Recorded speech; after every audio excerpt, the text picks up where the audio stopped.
I'm Chicago Groove's real name, Dean Radcliffe, and this talk is entitled React, but not too quickly. There's been a lot of talk about how software developers, particularly, but every human being, responds to triggers.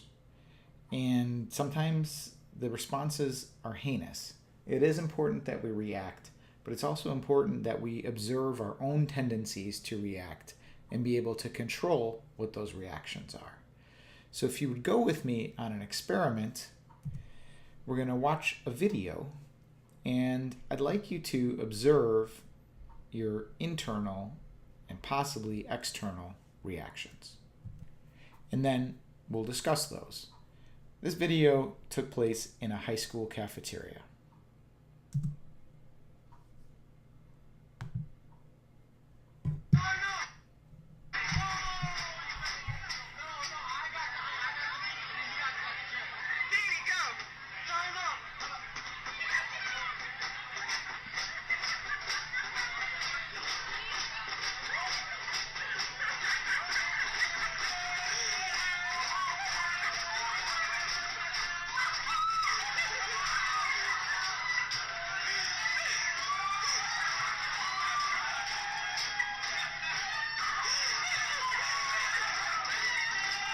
Oh, he's on the prowl, isn't he?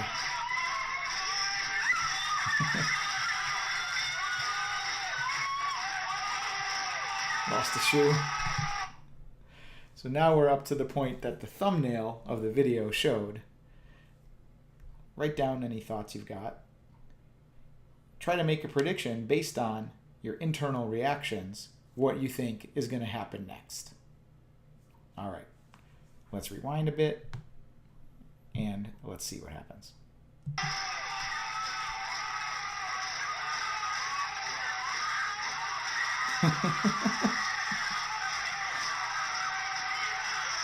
I bet that was not what you expected. Oh my God.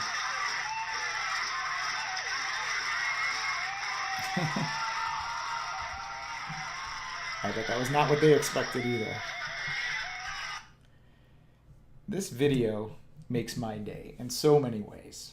But its usefulness for this discussion is to investigate what conclusions we drew at every step of the way. You see, every reaction that we have is not external. Sometimes the trickier ones are the internal ones we make. Did you make any conclusions about the students who were making noise? Or the student who was provoking the dance-off? Did you make any conclusions about the teacher? What he was going to do when the student stepped to him? And what conclusions might you be subconsciously making now about my relationship to this video? It's all a very interesting question. And since you're not here to discuss with me your conclusions, I'll just have to say that my conclusions, that if I were to give this talk live, I'd be looking at a room full of people who at some point, consciously or subconsciously, would be thinking, my high school didn't look like this. So how do you respond when you have this type of thought? Do you form a judgment about the high school? Do you think that this is, what do you think? Well, I hope that you react with inquisitivity, with curiosity, and start asking questions. What school is this? I'll tell you what school it is. I live in the state of Illinois, the city of Chicago. This school is Whitney M. Young Magnet High School, located in the West Loop. It is a selective enrollment magnet school that is ranked 4th in U.S. News and World Report's Illinois high school rankings. It's frequently discussed as first or second place in Chicago. It is, again, a public high school, and the kids here are the best and brightest that Chicago and Illinois and the nation have to offer. You might need a little more input, like maybe you have a question like, Do I know anyone who went there? Well, you may. Do you watch TV? Sharif Atkins, class of 93, became Dr. Gallant on the series ER for several seasons. He was actually in also Masters of the Universe and a lot of other parts. So props, Sharif. You might know this lady kicking ass here. You might know her as the First Lady, Michelle Obama. Definitely in the list of notable Whitney Young alumni. Then you probably saw the film The Matrix. You might not know who the Wachowski brothers are, but in fact, one of them, Lana on the right, had a sex change, and so is a transgender Whitney Young alum. They're also working on a series called Sense8, available on Netflix, which might be kind of cool. Haven't seen it. I loved The Matrix. So, did you imagine when you saw the video that these people went to that school? There's one other Whitney Young alumnus. That's the guy giving this talk, me, who's confused why I'm on this list, because I've not yet achieved notable status. Well, I want to discuss what this shows, and a principle to help deal with this. And I call this principle Fisher's Law. And I didn't invent the law, I'm just paraphrasing it.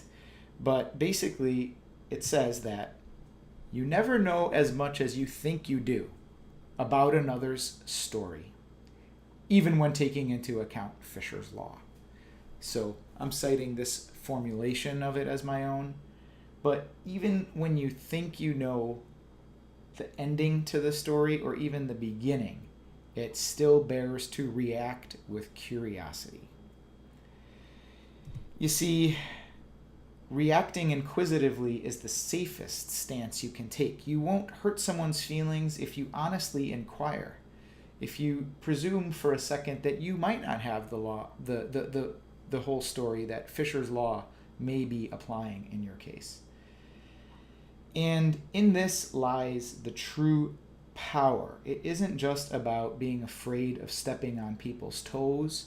It's understanding this, that no matter what circumstance you are confronted in, the one thing you can do is choose how to react. The worst circumstance imaginable, a Nazi concentration camp, taught an author a very important lesson. He understood that although the soldiers of the concentration camp held the power and could kill at will, he had power. And his only power was in his ability to react. His name is Viktor Frankl. And this quote is what I'll leave you on. Between stimulus and response, there is a space. In that space lies our freedom and power to choose our response.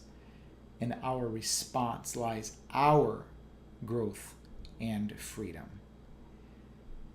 React, but react inquisitively, because we should take at least as long to inform our opinions as others take to impose them upon us.